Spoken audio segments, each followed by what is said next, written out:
आज की इस वीडियो में हम लोग पढ़ेंगे डाइजेस्टिव सिस्टम में लेयर ऑफ द जीआईटी। इससे पहले वाली वीडियो में हम लोगों ने डाइजेस्टिव सिस्टम का इंट्रोडक्शन पढ़ा था।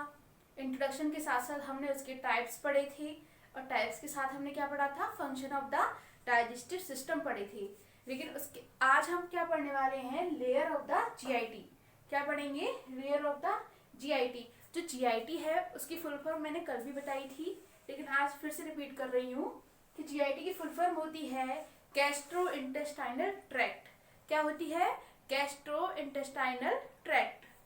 ठीक है, तो आज हम जानेंगे the wall of the GIT is formed by 4 layer which are from outside to inside.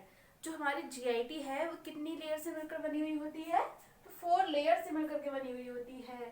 ठीक है, कितनी लेयर से मिलकर बनी होती है, 4 लेयर से मिलकर बनी हुई होती है, which are from outside to inside. और वो किस तरीके से सिचुएटेड होती हैं, आउटसाइड टू इनसाइड। आउटसाइड मतलब कि बाहर और इनसाइड मतलब कि अंदर। तो बाहर से अंदर की तरफ ये जो लेयर्स हैं वो डिवाइडेड हैं। ठीक है, आउटसाइड से लेकर के इनसाइड की तरफ ये जो लेयर हैं वो डिवाइडेड है। सबसे पहली लेयर है एडवेंटिशिया, या फिर हम इसको बोल सकते हैं सिरोसा। तो ये एडवेंटिशिया और सिरोसा है, ये क्या है, जीआईटी की आउटर लेयर है। क्या है, जीआईटी की आउटर लेयर है। उसके बाद में सेकंड है मसल लेयर, थर्ड है सबम्यूकोसा एंड फोर्थ है म्यूकोसा। जो म्यूकोसा है ना वो इनर वाली लेयर है। ठीक है, जीआईटी की इनर लेयर कौन सी है, म्यूकोसा, और आउटर लेयर कौन सी है, एडवेंटिशिया और सिरोसा भी बोल सकते हैं उसको। ठीक है, तो ये वाली आउटर लेयर है और म्यूकोसा जो है वो क्या है, इनर लेयर है। अब हम डायग्राम से समझेंगे ये लेयर जो है वो किस तरीके से सिचुएटेड है। सबसे पहले बात करेंगे सिरोसा के बारे में। जो सिरोसा है वो क्या है, आउटर लेयर है ना जीआईटी की। उसके बाद में कौन सी है, मसल लेयर। जो मसल लेयर है ना इसके अंदर 2 टाइप की मसल्स पाई जाती हैं। एक तो होती है लॉन्गिट्यूडनल मसल और दूसरी कौन सी होगी, सर्कुलर मसल्स। तो ये दोनों मिलकर ही क्या बनाती हैं, मसल लेयर बनाती हैं, या फिर हम इसको बोल सकते हैं कि मस्कुलर लेयर बनाती हैं। क्या बनाती हैं, मस्कुलर लेयर बनाती हैं। थर्ड है सबम्यूकोसा। सबम्यूकोसा जो ये मसल लेयर है इसके बाद में ही सिचुएटेड होती है सबम्यूकोसा। सबम्यूकोसा के अंदर होती है म्यूकोसा। ठीक है, यहाँ पे, और ये बीच में जो दिखाई दे रहा है ये क्या है, ल्यूमेन है। ठीक है, अब जो हमारी सबम्यूकोसा है उसके अंदर प्लक्सेस पाए जाते हैं। तो कौन कौन से प्लक्सेस होते हैं, ऑरबैक प्लक्सेस होता है और कौन सा होता है, मिशनर प्लक्सेस होता है। कौन कौन से होंगे, ऑरबैक प्लक्सेस और मिशनर प्लक्सेस। अब हम एक एक लेयर के बारे में डिटेल में पढ़ेंगे। तो आज हम बात करेंगे एडवेंटिशिया और सिरोसा। किसके बारे में बात करेंगे, एडवेंटिशिया और सिरोसा। जैसे मैंने स्टार्टिंग में बताया था कि एडवेंटिशिया और सिरोसा क्या है, जो जीआईटी है उसकी आउटर लेयर है। क्या है, जीआईटी जो है उसकी आउटर लेयर है। ठीक है, तो it is made up of connective tissues and elastic fibre. जो एडवेंटिशिया है या सिरोसा है वो किससे मिलकर के बनी हुई होती है, कनेक्टिव टिश्यूज से मिलकर बनी हुई होती है और इलास्टिक फाइबर से मिलकर बनी हुई होती है। ठीक है, इसका नेक्स्ट पॉइंट है it cover pharynx and oesophagus. जो एडवेंटिशिया है वो किसको कवर करके रखती है, फेरिंग्स को और ईसोफेगस को। किसको, फेरिंग्स और ईसोफेगस को। नेक्स्ट पॉइंट है कि serosa is a superficial layer of the GIT. Superficial का मतलब क्या है, आउटर लेयर है। क्या है, आउटर लेयर है सिरोसा। नेक्स्ट पॉइंट है in abdominopelvic cavity it is known as peritoneum. जो एब्डोमन है वहां से लेकर के पेल्विक तक, उन एब्डोमन और पेल्विक दोनों के बीच में एक कैविटी पाई जाती है और उस वाली कैविटी को हम क्या कह रहे हैं, पेरिटोनियम कह रहे हैं। जो ये पेरिटोनियम कैविटी जो है इसका फॉर्मेशन कौन सी लेयर कर रही है, एडवेंटिशिया कर रही है।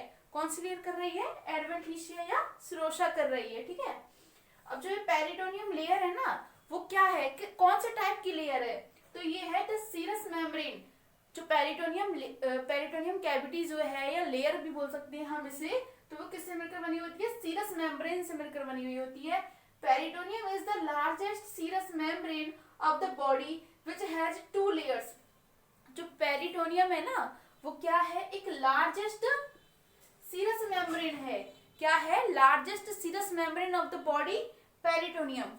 ठीक है, पेरिटोनियम जो लेयर है वो क्या है, largest serous membrane of the body है हमारी, ठीक है, विच हैज 2 लेयर्स।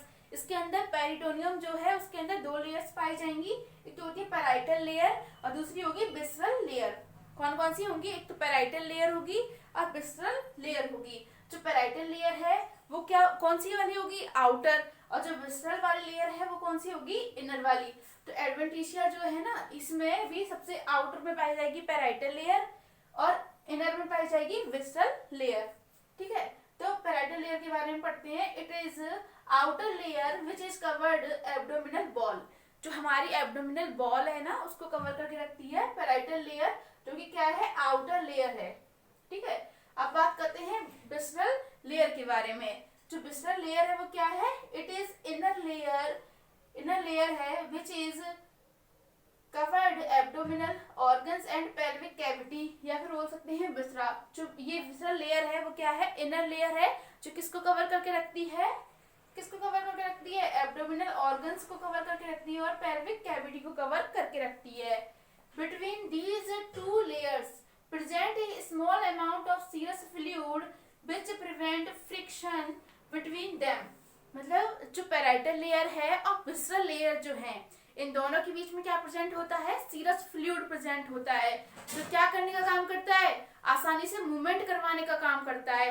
अगर इस सीरस फ्लूइड नहीं हो तो हमारे जो एब्डोमिनल मूवमेंट है वो हो नहीं पाएंगे।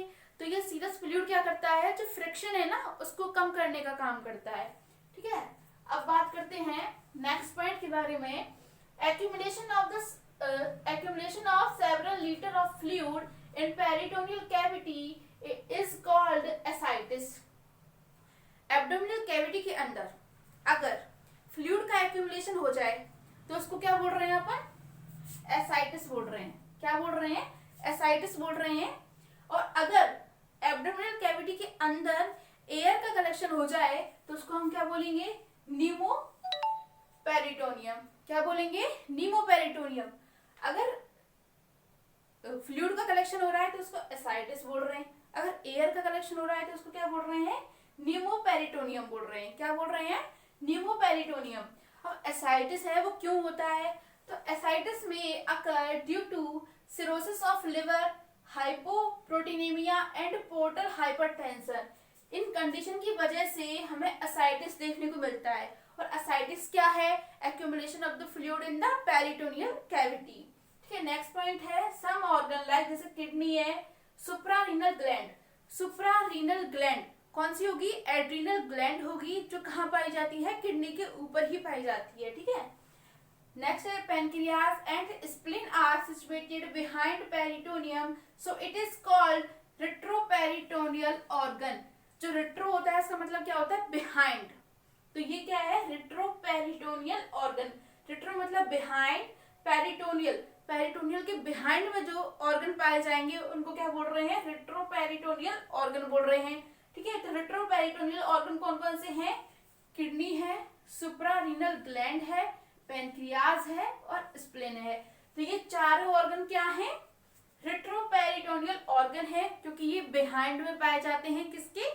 जो हमारी पेरिटोनियल कैविटी होती है उसके बिहाइंड में पाए जाते हैं, ठीक है। तो इससे आगे नेक्स्ट वाली वीडियो में पढ़ेंगे।